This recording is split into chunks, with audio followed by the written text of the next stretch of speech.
Maraming mga classic na patalastas ang talaga namang tumatak na sa mga Pinoy mula noon hanggang ngayon. Ang iba pa nga sa mga patalastas noon, nagkaroon ng mga sequel at episode o series. Tuloy, bukod sa programang inaabangan ng mga manonood noon, pati mga patalastas ay inaabangan na rin nila. At isa na marahil sa pinakanatatandang patalastas lalo na ng mga batang 90s ay ang patalastas ng Sabong Surf sa Pilipinas.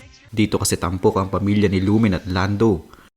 Isang masayang mag-anak na silang bida at tampok sa patalastas na surf. Nagkaroon ng maraming mga series ang naturang patalastas at isa sa mga hindi natin malilimutan sa patalastas na ito ay ang kambal na anak ni Lumen at Lando. Mula kasi nang ipinagbubuntis pa lamang niya ito sa patalastas, nagawa nila ito ng istorya.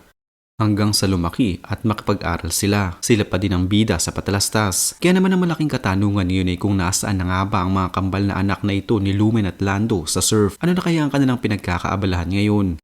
Na ang medyas, ang po'y di tumupas, naluma na ang sabong, mauman ay may gasgas, nang dahil kay nanay, sa uso niya magsampay, buhay ay nagkaroon ng kulay.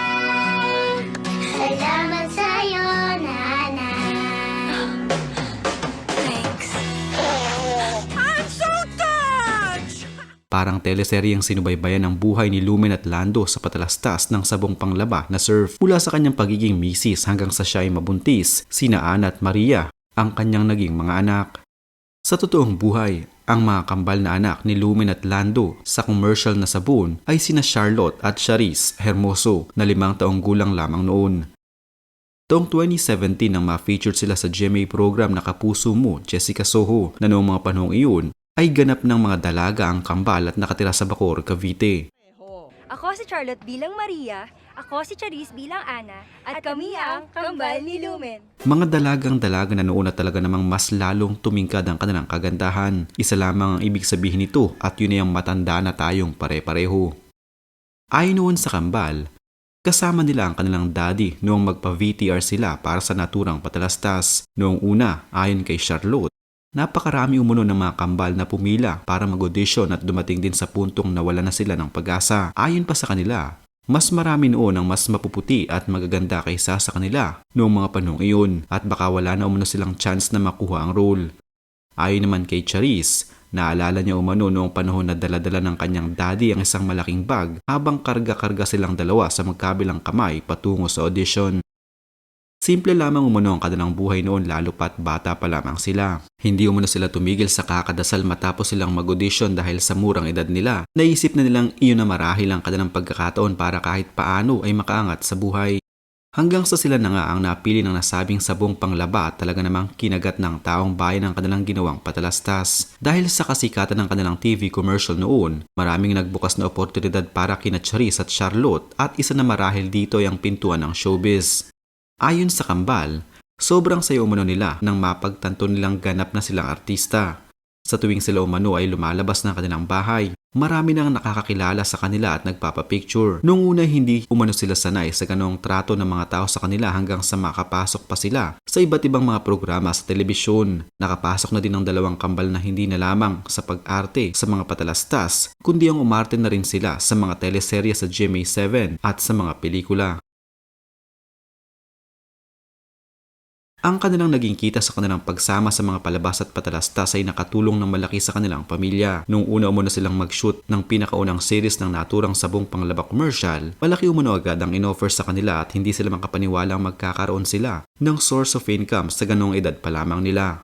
Noong taong 2017, ang mga dalaga na noon ay parehong nag-aaral sa kolehiyo. Si Charisse na kumukuha noon ng Hotel and Restaurant Management habang si Charlotte naman ay kumukuha ng Mass Communication. Nangangarap din sila noong gustong makabalik sa spotlight si Charisse na bilang modelo at aktres habang si Charlotte naman ay nangangarap noong maging broadcast journalist. 7 taon matapos i-air ang kanilang episode sa Kapuso Mo, Jessica Soho, heto na ngayon ang kambal na anak ni Lumen at Lando. Parehong ang kambal ay miyembro ng isang P-pop group sa Pilipinas. Si Charlotte ang naging leader ng girl group na Kaya noong taong 2021. Ipinakilala sa publiko bilang ikalawang miyembro ng newest girl group na Kaya.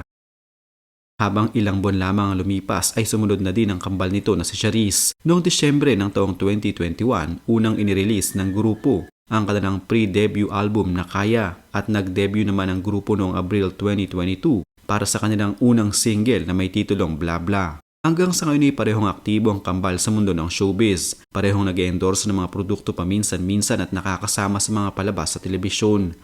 Aktibo din ang kambal sa kanilang iba't ibang mga social media accounts at sa kanilang mismong grupo. Noong taong 2017, kung kailan inera ang episode ng kambal sa KMJS, ipinakilala din ang tumayo nilang lola sa patalastas na si Lola Obang. You're awesome, mga apo! Kumusta na kayo? Kumusta na kayo? Hello, ma'am. Hello. Ang laki na niya! Kumusta na po kayo? Ito! Unexpected. Hello po. Bigla ako. Malapit na akong magkaroon ng love life. Hey! Very close kami. Very close. Para ko sila talaga mga apo. Pag nagkakamali ito, pag titingin sa camera, siyang... Yung isa iiyak. Parang inisip ko po na ang last na namin magpagkikita yun na po talaga. Kasi Parang hindi na mauulit. Parang makikita po namin siya sa mga mall na nasa TV. Si Lola Obang, mas kilala sa tunay na buhay na si Nina Medina, ang gumanap na mother-in-law ni Lumen at lola ng kambal. Gumanap din noon si Nina sa ilang mga palabas at pelikula sa GMA at ABS-CBN.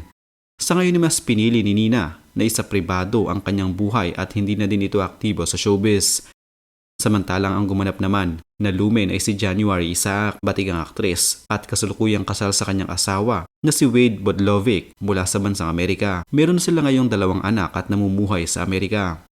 Ang gumanap na Lando sa patalastas ay si Nap Miranda. Nakasama din siya sa ilang mga palabas sa ABS-CBN tulad na lamang ng Sugat ang Puso noong taong 2000 at Saan Ka Man Naroon noong taong 1999.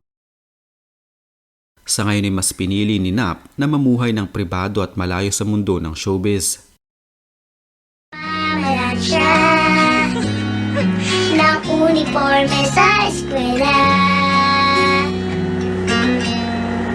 Nabutas na ang medyas, ang poray di kumupas, naluma na ang cellphone, maong man ay may gasgas. Nang dahil kay nanay, sa usay niya magsampay, buhay ay nagkaroon ng kulay. Alaman